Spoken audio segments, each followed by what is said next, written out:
بسم اللہ الرحمن الرحیم۔ محترم ناظرین السلام علیکم۔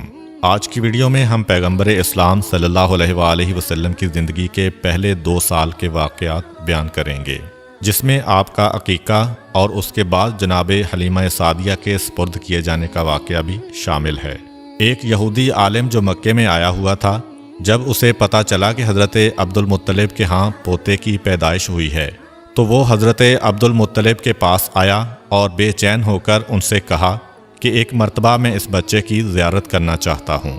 جناب عبد المطلب اس عالم کی بے چینی کو دیکھتے ہوئے پیغمبر اسلام کو ایک گہوارے میں لے کے آتے ہیں۔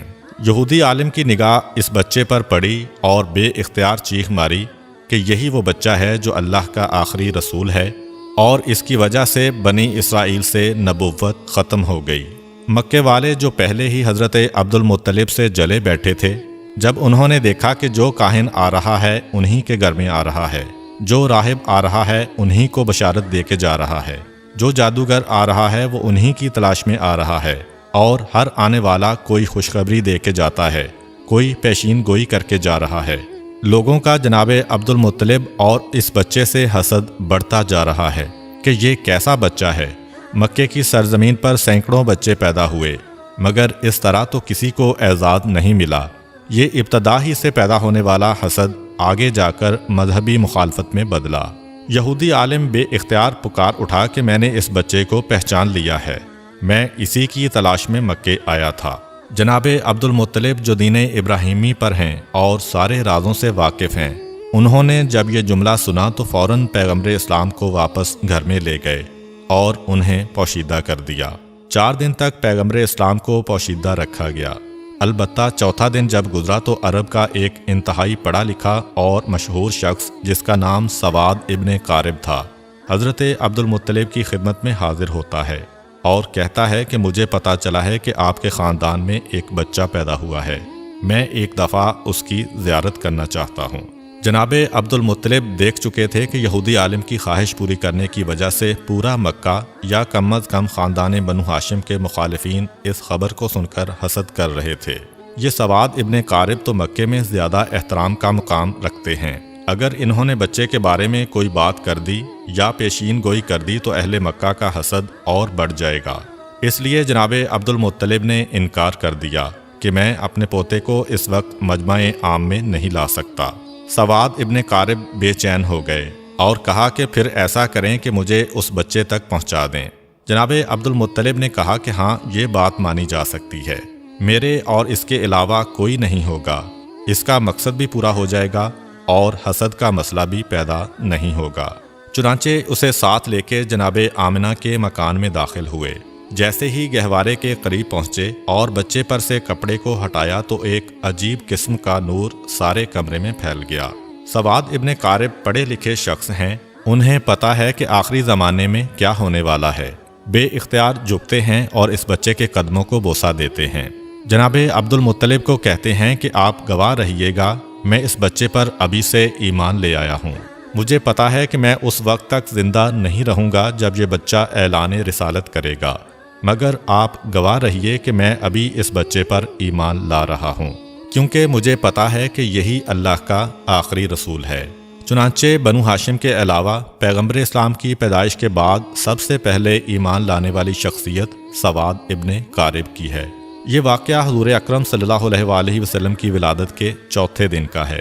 7ویں دن حضرت عبد المطلب اپنے پوتے کا عقیقہ کرتے ہیں اور سارے مکے والوں کو دعوت عقیقہ میں بلاتے ہیں۔ اس وقت کسی نے حضرت عبد المطلب سے سوال کیا کہ بچے کا نام کیا رکھا ہے۔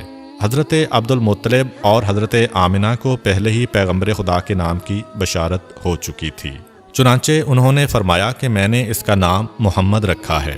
عرب کی سرزمین پر یہ نام نیا تھا، آج تک کسی نے یہ نام نہیں رکھا تھا۔ اس کے لفظی معنی ہے وہ شخص جس کی تعریف کی جائے۔ مکہ والے حضرت عبد المطلب سے کہتے ہیں کہ یہ آپ نے کیسا نام رکھا ہے جو تاریخ میں پہلے کسی نے نہیں رکھا۔ حضرت عبد المطلب کہتے ہیں کہ میری تمنا یہی ہے کہ ساری دنیا اس بچے کی تعریف کرے، اس لیے میں نے اس کا یہ نام رکھا ہے۔ یہودی، کاہن، جادوگر اور شیطانی نمائندے حضور اکرم کی پیدائش کی رات پیش آنے والے واقعات دیکھ چکے تھے۔ اس لیے وہ اس پیدا ہونے والے بچے کے دشمن ہو گئے تھے اور سوچ رہے تھے کہ اگر یہ بچہ بڑا ہو گیا اور اس نے اعلان نبوت کر دیا تو ہمارے لیے تباہی ہی تباہی ہے۔ ان حالات کے پیش نظر رب کریم کی مصلحت یہ تھی کہ پیغمبر اسلام کچھ عرصہ کے لیے مکہ کی سرزمین سے غیبت میں چلے جائیں تاکہ ان کے دشمن ان کی تلاش میں یہاں تک آئیں تو یہاں سے ناکام ہو کر واپس چلے جائیں۔ پیغمبر اسلام بڑی تیزی سے نشو و نما پا رہے ہیں۔ روایت یہ ہے کہ پیغمبر اسلام 2 مہینے میں بیٹھنے لگے تھے، 9 مہینے میں آپ دوڑنے لگے تھے، 15 ماہ کی عمر میں آپ تیر اندازی کرنے لگے تھے اور 30 ماہ یعنی 2.5 سال کی عمر میں پیغمبر اسلام نوجوانوں سے کشتی لڑتے تھے اور انہیں شکست دیا کرتے تھے۔ اتنی تیزی سے ہونے والی نشو و نما ایک طرف تو اعجاز نبوت تھی اور دوسری طرف یہ مصلحت بھی پوشیدہ تھی کہ آنے والا تو تلاش کرے گا کہ پچھلے سال 12 ربیع الاول کو پیدا ہونے والا بچہ کہاں ہے۔ اس کے ذہن میں یہی ہوگا کہ 1 سال کا بچہ ہے، ابھی چلنے کے قابل ہوا ہوگا۔ چنانچہ اگر پیغمبر اسلام پر اس کی نگاہ پڑے تو شاید وہ نظر انداز کر جائے۔ اس کے ساتھ ساتھ ایسے واقعات بھی پیش آ رہے ہیں کہ نہ جناب آمنہ کو کوئی کام کرنا پڑتا ہے، نہ جناب حلیمہ کو کوئی کام کرنا پڑتا ہے اور نہ دادا حضرت عبد المطلب کو کوئی کام کرنا پڑ رہا ہے۔ جب جناب آمنہ کی نگرانی میں رسول رہے تو وہ حیران ہیں اور جب بی بی حلیمہ کی نگرانی میں رہے تو وہ حیران ہیں کہ جب کبھی ہمارا دل چاہتا کہ ہم ان کو نہلائیں اور ان کے سر میں تیل ڈالیں تو ہم دیکھتے کہ کوئی ہم سے پہلے نہلا کر اور کنگھی کر کے گیا ہے۔ عام بچے سو کے اٹھتے ہیں تو ان کی آنکھوں میں میل وغیرہ ہوتا ہے اور جب یہ سو کر اٹھتے ہیں تو چہرہ بالکل تر و تازہ اور حشاش بشاش ہوتا ہے۔ جب کبھی ہم نے چاہا کہ ان کا لباس بدلیں، پتہ چلا کہ پہلے ہی ان کو کوئی نیا لباس پہنا کے چلا گیا ہے۔ حتیٰ کہ کھانے وغیرہ کے سلسلے میں بھی جس گھر میں گئے وہاں پر پیغمبر اسلام کی وجہ سے رزق پہنچا۔ گھر والوں کے کھانے سے پیغمبر اسلام نے کبھی حصہ نہیں لیا۔ تو اب جو بھی پرورش کرنے والے ہیں وہ حیران ہیں کہ ہمیں کوئی کام کرنا ہی نہیں پڑ رہا ہے۔ حتیٰ کہ جب بچپنے کی وہ عمر تھی کہ جب عام طور پر قدرتی ضروریات کی وجہ سے بچے کا لباس خراب ہو جاتا ہے، جناب آمنہ اور جناب حلیمہ کہتی ہیں وہ جو ضروری حاجتیں ہیں ان کے نشان بھی ہم نے کبھی رسول اسلام کے لباس پر نہیں دیکھے۔ غرض یہ کہ سارے کے سارے کام پروردگار عالم کی مصلحت سے طے پا رہے ہیں، مگر دشمنوں کا گروہ مسلسل حضور اکرم کی تلاش میں ہے۔ حضرت عبد المطلب جو دین ابراہیمی پر ہیں اور اپنے والد جناب ہاشم سے ان کو کچھ راز نبوت بھی ملے ہیں، ان میں یہ بھی تھا کہ اس بچے کے دشمن بہت زیادہ ہوں گے، تمہیں پوری کوشش کرنا ہے اس بچے کو بچانے کے سلسلے میں۔ اس مسئلے کی وجہ سے حضرت عبد المطلب پیغمبر اسلام کو مکے سے کسی اور جگہ منتقل کرنا چاہتے ہیں، خاص طور پر جب ان کو پتہ چلا کہ اکثر یہودیوں کے گروہ آتے ہیں اور مکے کے حالات کا جائزہ لے کر چلے جاتے ہیں۔ یہودی بار بار کیوں آ رہے تھے اس کے بارے میں آپ کو بتاتا چلوں۔ دراصل یہودی بہت عرصہ پہلے سے ہی پیغمبر اسلام کی ولادت کو روکنے کی فکر میں تھے۔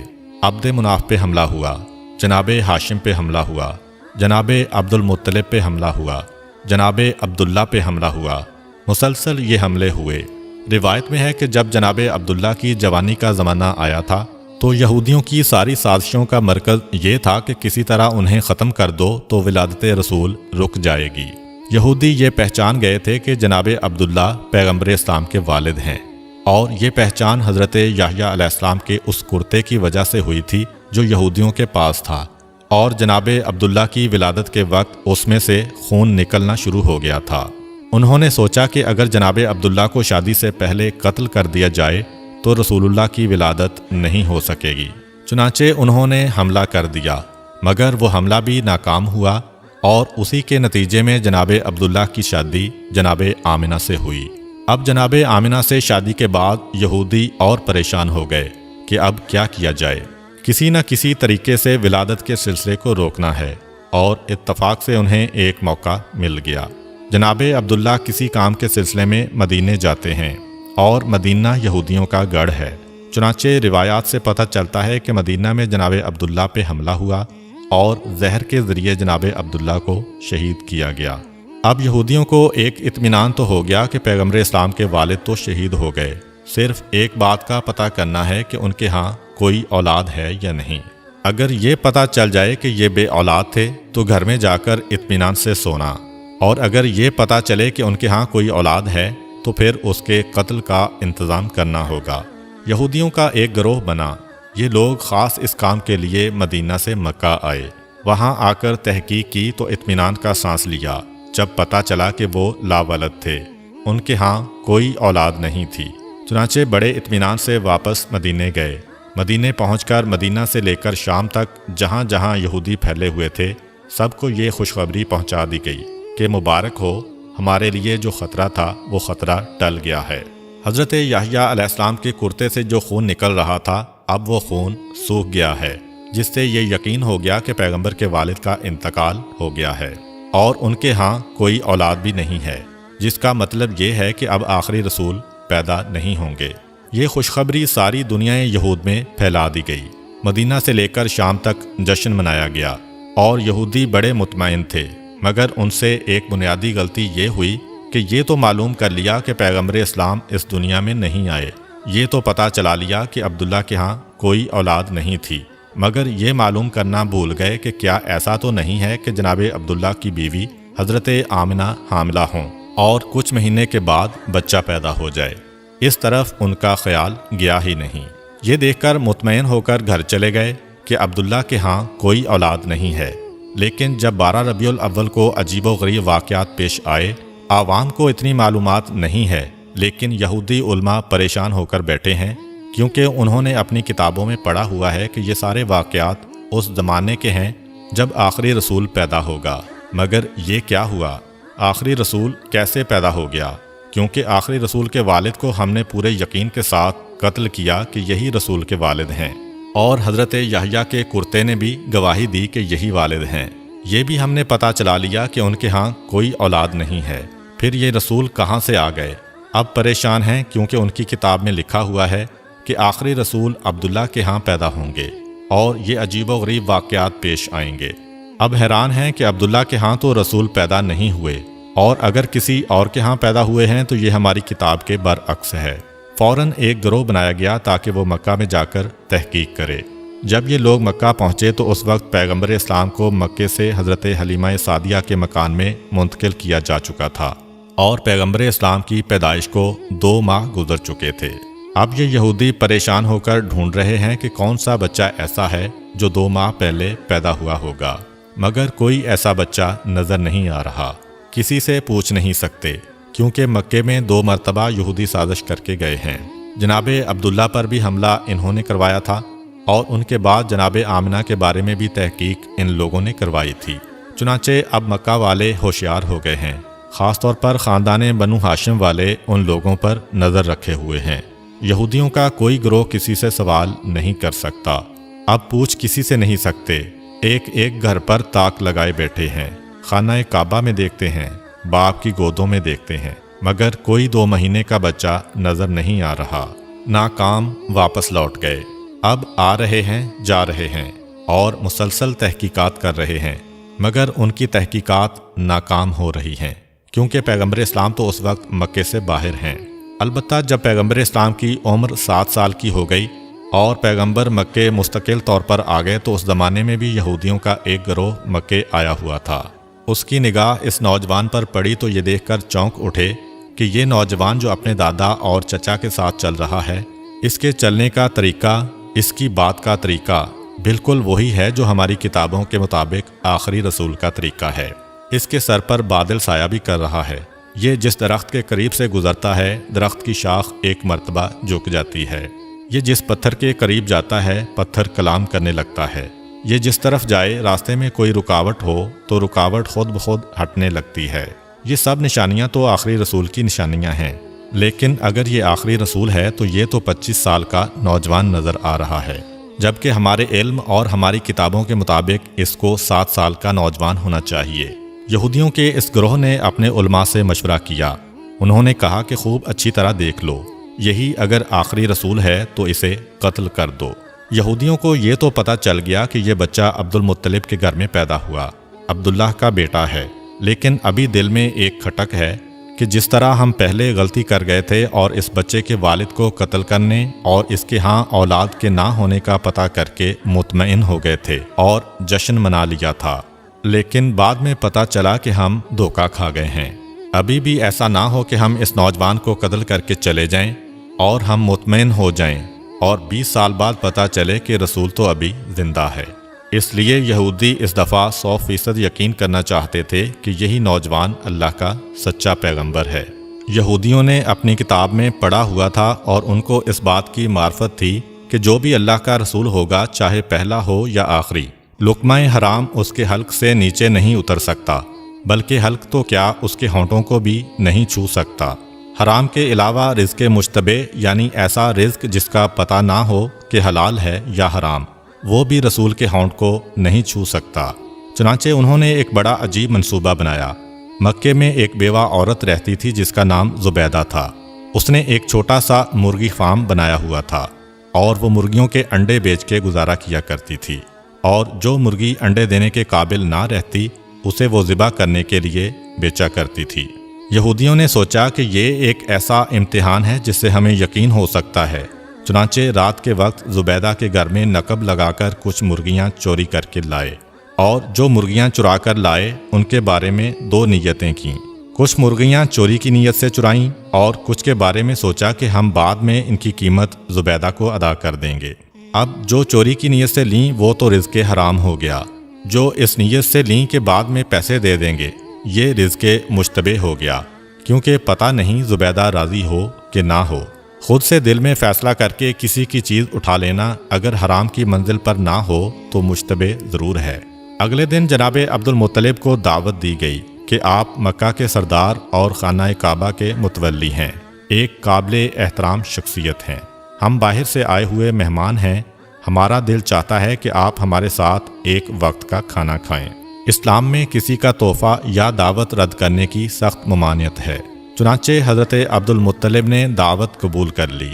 یہودیوں کا اصل مقصد تو پیغمبر اسلام کا امتحان لینا تھا، اس لیے حضرت عبد المطلب سے کہنے لگے کہ آپ اکیلے دعوت میں نہیں آئیں گے، بلکہ خاندان بنو ہاشم کے سارے مرد آئیں گے، خاص طور پر آپ کے سب بیٹے اور پوتے ضرور آئیں۔ حضرت عبد المطلب نے کہا کہ تم نہ بھی کہتے تو میری شرط یہی ہوتی، کیونکہ میں اپنے پوتے کے بغیر کسی دعوت میں شریک نہیں ہوتا۔ یہودیوں کے تو دل کی ہو گئی، چنانچہ کھانے کا انتظام کیا گیا۔ اب یہودیوں نے یہ ذہن میں رکھا کہ یہ حرام والی مرغی ہے، یہ مشتبہ والی مرغی ہے۔ دسترخوان لگا دیا گیا۔ یہودیوں نے حضرت عبد المطلب سے کہا کہ اے رئیس مکہ، دعوت آپ کے اعزاز میں ہے، کھانے کا آغاز کیجیے۔ کہا کہ نہیں، جب تک میرا پوتا کھانا شروع نہیں کرے گا ہم لوگ کھانا نہیں کھاتے۔ اب یہودیوں کو تو چاہیے ہی یہ تھا، ساری توجہ رسول کی طرف ہو گئی۔ رسول اللہ سے کہتے ہیں کہ آپ بسم اللہ کیجئے۔ رسول خدا جواب دیتے ہیں کہ نہیں، یہ رزق ہمارے لیے نہیں ہے، کھانا تو دور کی بات ہمارے ہونٹوں تک بھی نہیں پہنچ سکتا۔ حیران ہو کر کہا کہ یہ کیسے ممکن ہے؟ آپ نے فرمایا ہاں، یہ کھانا ہمارے لیے نہیں ہے۔ کہنے لگے کہ ہمیں اجازت دیجئے، ہم آپ کو کھانا کھلائیں گے، دیکھتے ہیں کہ یہ کھانا کیسے نہیں پہنچتا۔ پیغمبر مسکرا کر کہتے ہیں کہ ٹھیک ہے، اگر کھلا سکتے ہو تو کھلاؤ۔ اب یہودیوں نے روٹی اور گوشت کے ساتھ نوالا بنا کے پیغمبر اسلام کی جانب بڑھایا، مگر عجیب بات یہ ہے کہ جیسے ہی وہ نوالا حضور کے ہونٹوں کے قریب پہنچا تو ایسا لگا کہ کسی نے زبردستی ہاتھ پکڑ کے کھول دیا ہو اور نوالا دسترخوان پر گر پڑا۔ 1 مرتبہ، 2 مرتبہ، حتیٰ کہ 10 مرتبہ کوشش کی گئی، مگر یہ نوالا پیغمبر کے ہونٹوں سے مس نہ ہو سکا۔ قریب پہنچ جاتا ہے لیکن ہاتھ کھلتا ہے اور نیچے گر جاتا ہے۔ یہودی بظاہر تو پریشان ہیں لیکن دل میں خوش ہیں کہ آدھی علامت تو پوری ہو گئی، یہ حرام والا کھانا تھا۔ اب مشتبہ کھانا لے کے آتے ہیں۔ پھر پیغمبر سے کہا کہ آغاز کیجئے۔ پیغمبر اسی اطمینان سے جواب دیتے ہیں کہ یہ ہمارے لیے نہیں ہے۔ یہودی کہتے ہیں کہ ہم کھلائیں۔ پیغمبر نے کہا چلو ٹھیک ہے، پھر کوشش کر کے دیکھ لو۔ اب جب کوئی نوالا ہاتھ میں لے کر پیغمبر کے ہونٹ کے قریب لے جاتا ہے تو وہ یا دائیں نکل جاتا ہے یا بائیں نکل جاتا ہے، لیکن ہونٹ کے قریب نہیں جاتا۔ یہودی حضرت عبد المطلب سے کہتے ہیں کہ ہم نے تو خلوص سے دعوت دی تھی، لیکن پتہ نہیں یہ کیا ہو رہا ہے، کیا خدائی راز ہے اس میں۔ جناب عبد المطلب اور پیغمبر اسلام سمجھ گئے کہ کیا بات ہے، لیکن کہنے کا موقع نہیں ہے۔ خاندان بنو ہاشم اپنے گھر واپس چلا گیا اور یہودیوں کو یقین کامل ہو گیا کہ یہ رسول برحق ہے۔ چنانچہ اس کے بعد پھر سازشوں کا ایک سلسلہ شروع ہو گیا۔ یہی وجہ ہے کہ اس واقعے کے بعد جناب عبد المطلب پیغمبر اسلام کی اور زیادہ حفاظت کرنے لگے تھے اور اپنے سارے بیٹوں سے کہہ دیا تھا کہ اب یہودیوں کی ساری دشمنی کا نشانہ میرا پوتا ہوگا، تم لوگ گھر کے کسی کام سے اس کو باہر نہ بھیجنا۔ اس سے پہلے حضرت عبد المطلب بھیڑ بکریاں اور اونٹ چرانے کے لیے پیغمبر اسلام کو باہر بھیج دیتے تھے، لیکن آج یہ حکم جاری ہو گیا کہ خبردار، آج کے بعد کوئی میرے پوتے کو گھر سے باہر نہ بھیجے۔ یہی وجہ ہے کہ اس واقعے کے 1 سال بعد جب حضرت عبد المطلب کا آخری وقت قریب آیا تو اپنے سارے بیٹوں کو بلایا اور نصیحت کی کہ میں اس دنیا سے جا رہا ہوں، اپنے بارے میں مجھے کچھ نہیں کہنا ہے، میری ساری نصیحت میرے پوتے کے بارے میں ہے کہ اپنی جانیں دے کر بھی اس کی حفاظت کرنا۔ بہرحال یہودیوں کی تمام سازشوں کے باوجود اس موقع پر بھی اللہ تعالیٰ نے اپنے رسول کو محفوظ رکھا۔ اب واپس آتے ہیں رسول اکرم کی بچپن کی زندگی پر۔ مورخین اسلام میں اس مسئلے میں اختلاف ہے کہ پیغمبر اسلام کی ولادت کے بعد ابتدائی دنوں میں پیغمبر اسلام کو دودھ کس نے پلایا۔ ایک روایت یہ ہے کہ ولادت کے فوراً بعد پہلے 8 دن تک صوبیہ نے پیغمبر اسلام کو دودھ پلایا۔ یہ صوبیہ پیغمبر اسلام کے ایک چچا ابو لہب کی کنیز تھی۔ روایت میں ہے کہ ابو لہب نے فقط اس خوشی میں کہ اس کنیز نے اس کے بھتیجے کو دودھ پلایا تھا آزاد کر دیا تھا۔ جس وقت پیغمبر اسلام کی ولادت ہوئی اس وقت ابو لہب آپ کی مخالفت میں نہیں تھا، کیونکہ اس وقت اس کی شادی نہیں ہوئی تھی۔ بعد میں پیغمبر اسلام کی مخالفت کرنے کا ایک سبب اس کی بیوی بھی تھی۔ خاندان بنو امیہ میں شادی کے بعد ابو لہب اپنے خاندان کو چھوڑ کر اپنے سسرال کے ساتھ مل گیا تھا۔ دوسری روایت کے مطابق پیغمبر اسلام کو حلیمہ سعدیہ کے سپرد کرنے سے پہلے چند دن دودھ حضرت آمنہ نے ہی پلایا تھا۔ اس کے بعد پیغمبر کو بی بی حلیمہ سعدیہ کے سپرد کر دیا گیا، جنہوں نے شرعی حکم کے مطابق 2 سال تک پیغمبر اسلام کو دودھ پلایا۔ روایت میں ہے کہ جس وقت حلیمہ سعدیہ نے پیغمبر اسلام کو دودھ پلایا اس وقت وہ دین ابراہیمی پر تھیں اور اس وقت دین ابراہیمی ہی برحق دین تھا، چنانچہ اس پر ایمان رکھنے والا اللہ کے دین پر عمل کرنے والا مانا جاتا تھا، یعنی کہ کوئی یہ اعتراض نہیں کر سکتا کہ کسی مشرک یا کافر نے پیغمبر اسلام کو دودھ پلایا تھا۔ پیغمبر اسلام کی ولادت سے پہلے کا 1 سال پورے عرب اور مکہ والوں کے لیے بڑی پریشانی کا سال تھا۔ بارشیں کم ہوئی تھیں جس کی وجہ سے غلہ کم پیدا ہوا تھا۔ مکے والے بھی پریشان تھے، مکے کے باہر والے بھی پریشان تھے، مگر جس سال پیغمبر اسلام کی ولادت ہوئی مکہ انتہائی خوشحال ہو گیا، لیکن مکے کے باہر ابھی تک قحط پڑا ہوا تھا، جس کی وجہ سے آس پاس کے جو قبیلے تھے وہاں سے لوگ روزگار کے لیے مکے آ رہے تھے۔ جہاں ایک طرف مکہ میں قحط نہیں ہے اور غلہ کثرت کے ساتھ ہے، مگر دوسری طرف ایک پریشانی کھڑی ہو گئی کہ اسی زمانے میں مکے میں ایک وبائی بیماری پھیل گئی تھی، خاص طور پر بچے اس کی لپیٹ میں بہت جلدی آ رہے تھے۔ ایک سے دوسرے اور دوسرے سے تیسرے گھر میں یہ بیماری پھیلتی جا رہی تھی، تو یہ 2 سبب پیغمبر اکرم کی ولادت کے فوراً بعد پہلے ہفتے میں پیش آئے۔ پیغمبر اکرم کو پروردگار عالم نے ہر مصیبت و پریشانی سے دور کیا تھا، مگر والدین تو پریشان ہوں گے، اور دوسری بات کہ مکے کے باہر سے جو لوگ روزگار کی تلاش میں آ رہے ہیں ان کی مدد کرنا بھی ضروری ہے، اور تیسری بات جیسا کہ پہلے ذکر ہوا ہے کہ یہودی جاسوس یہ دیکھنے کے لیے کہ آخری رسول پیدا ہوا ہے کہ نہیں مسلسل مکے آ رہے ہیں۔ ان حالات میں اب جتنا جلد پیغمبر اسلام کو مکے سے منتقل کیا جائے اتنا ہی ظاہری اعتبار سے رسول کی حفاظت کے لیے بہتر ہے۔ اگرچہ اللہ تعالیٰ ظاہر رکھ کر بھی پیغمبر کی حفاظت کر سکتا تھا، لیکن غیبت میں لے جانے میں بھی اللہ کی مصلحت ہے۔ 7ویں دن پیغمبر اسلام کا عقیقہ ہوتا ہے۔ عقیقے والے دن صبح کے وقت جناب آمنہ اپنے بستر پر لیٹی ہوتی ہیں کہ یکایک ایک بشارت ہوتی ہے۔ جناب آمنہ جو پیغمبر اسلام کی والدہ ہیں اور دین ابراہیمی پر ہیں، اتنا تو سمجھ سکتی ہیں کہ بشارت کیا ہے، یہ جو آواز آ رہی ہے یہ کہاں سے آ رہی ہے۔ بہرحال انہیں یہ بشارت ہوتی ہے کہ اپنے بچے کو اس عورت کے حوالے کرنا جس کا نام حلیمہ سعدیہ ہے۔ عقیقے کے اگلے دن یعنی ولادت کے 8ویں دن پیغمبر اسلام کو مکے سے منتقل کرنا ہے۔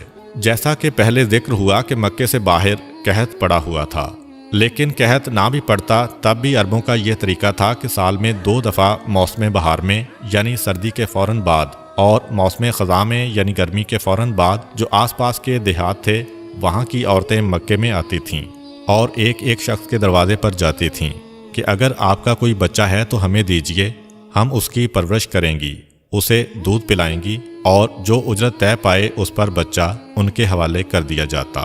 تو مسلسل قحط کے زمانے میں تو اور زیادہ عورتیں آ رہی تھیں۔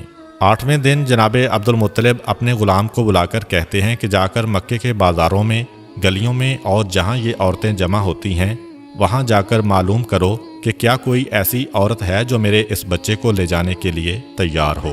ادھر غلام گیا، ادھر جناب آمنہ کی کنیز آتی ہے اور کہتی ہے کہ ہماری ملکہ آمنہ نے یہ درخواست کی ہے کہ آپ جس کا بھی انتخاب کریں ایک دفعہ اسے میرے پاس ضرور بھیج دیجئے گا۔ مکے سے کچھ فاصلے پر قبیلہ بنی سعد عرب کا ایک بہت بڑا قبیلہ تھا۔ بی بی حلیمہ کا تعلق اسی قبیلے سے تھا، اسی نسبت سے نام ہو گیا حلیمہ سعدیہ۔ جناب حلیمہ سعدیہ کہتی ہیں کہ ہم لوگ اپنے دستور کے مطابق سال میں 2 دفعہ مکے جاتے تھے اور جانے کے بعد وہاں کے صاحبان دولت اور جو سردار ہیں ان کے بچوں کو لے کر آتے تھے۔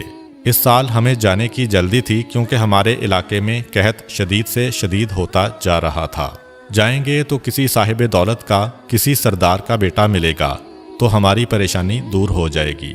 چنانچہ ہمارا قافلہ نکلا، سارا قبیلہ ایک ساتھ چل رہا ہے، پورے قبیلے کا ایک ہی پیشہ ہے، مرد اور عورتیں سب ساتھ جا رہے ہیں۔ جناب حلیمہ سعدیہ کہتی ہیں کہ میں اس پورے سفر میں بے حد پریشان رہی، اس لیے کہ میں جس سواری پر سوار تھی وہ ایک گدھی تھی اور بیمار تھی، اس سے چلا نہیں جا رہا تھا، بڑی سست رفتاری سے چل رہی تھی۔ اب میں بھی شرمندہ کہ قبیلے والے میری وجہ سے پریشان ہیں۔ قبیلے والوں کے آپس میں ایسے تعلقات ہیں کہ کسی کو چھوڑ کر قبیلہ آگے بھی نہیں بڑھ سکتا۔ میرے سست جانور کی وجہ سے سارے قبیلے کو آہستہ آہستہ چلنا پڑ رہا ہے۔ اب اگرچہ کوئی زبان سے نہیں کہہ رہا، لیکن مجھے معلوم ہے کہ ان سب کو جلدی ہے کہ مکے جائیں اور پیسے لے کر آئیں تاکہ ان کی زندگی میں راحت و آسانی آئے۔ دوسرا میرا مسئلہ یہ تھا کہ قحط کی وجہ سے میرے پاس کھانے کے لیے تو کچھ تھا نہیں، اپنی غذا کے لیے فقط ایک اونٹنی تھی، اس کا دودھ نکال کے ہم لوگ پیا کرتے تھے۔ مگر آج کے دن اونٹنی بھی بیمار تھی اور اس کے پاس دودھ بھی زیادہ نہیں تھا۔ بہت تھوڑا سا دودھ جو ہم کبھی اس کے تھنوں سے نکالتے تھے وہ ہم سب استعمال کرتے تھے اور سب بھوکے رہ جاتے تھے۔ حالات ایسے ہیں کہ کوئی کسی سے کچھ مانگ بھی نہیں سکتا۔ اور تیسری پریشانی میرے ساتھ یہ ہوئی کہ خود میری گود میں جو بچہ تھا اس کو پلانے کے لیے بھی میرے پاس دودھ نہیں تھا، اس لیے کہ میرے دائیں سینے میں دودھ بالکل خشک ہو چکا تھا۔ بائیں سینے میں دودھ تھا مگر اتنا کم کہ میرا اپنا بچہ بھوکا رہ جاتا تھا۔ غذا بھی کم مل رہی ہے، ویسے بھی جناب حلیمہ کو اس وقت بیماری ہے۔ اب انتہائی پریشان کہ ہم چل تو رہے ہیں مگر ان ساری مصیبتوں کے ساتھ چل رہے ہیں، نتیجہ کیا ہوگا؟ خیر، آہستہ آہستہ چلتے ہوئے ہم مکہ میں داخل ہو گئے۔ مکے میں داخل ہونے کے بعد مجھے تو اپنی سواری کے جانور اور اپنی اونٹنی کی بھی فکر ہے، اور مجھے خود اپنی بھی فکر ہے کہ اگر میں نے کسی بچے کو گود لے بھی لیا تو لازمی طور پر دینے والا پہلی تحقیق یہی کرے گا کہ اس کے بچے کو پیٹ بھر کر غذا ملے گی یا نہیں۔ اور میری حالت ایسی ہے کہ میں اپنی اولاد کو بھی دودھ نہیں پلا پا رہی ہوں۔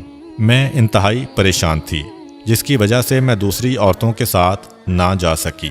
پورا قبیلہ مکے میں ہے اور مجھے اطلاع ملی کہ مکے کے اندر جتنے بھی مالدار آدمی ہیں، جتنے بھی صاحب حیثیت آدمی ہیں، ان سب کے بچے تو دوسری عورتوں نے لے لیے اور مجھے کہیں سے کوئی بچہ نہ مل سکا۔ اب میں انتہائی پریشان کہ کیا کروں۔ یکا یک میرے کان میں کچھ غلاموں کی آواز آئی جو یہ کہتے ہوئے مکے کی گلیوں اور بازاروں میں جا رہے تھے کہ اگر کوئی عورت باقی بچی ہو تو وہ حضرت عبد المطلب کے پاس آئے اور ان کے یتیم پوتے کو اپنی نگرانی میں لے لے۔ جناب حلیمہ سعدیہ کہتی ہیں کہ عبد المطلب کا نام بڑا نام ہے، مکے کے سردار ہیں، سارا عرب ان کو جانتا ہے۔ حیران ہیں کہ پھر ایسی کیا وجہ ہے کہ اس بچے کو کوئی گود میں لینے والا نہیں ہے اور غلاموں کو آواز لگانا پڑ رہی ہے، پھر بھی کوئی تیار نہیں ہو رہا۔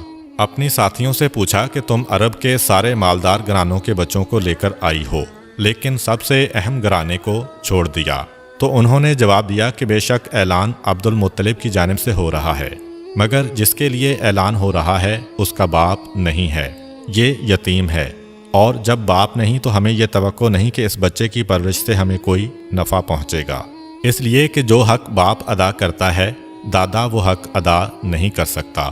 اس لیے ہم ڈرتے ہیں کہ عبد المطلب کا نام سن کر ہم اس بچے کو لے تو جائیں گے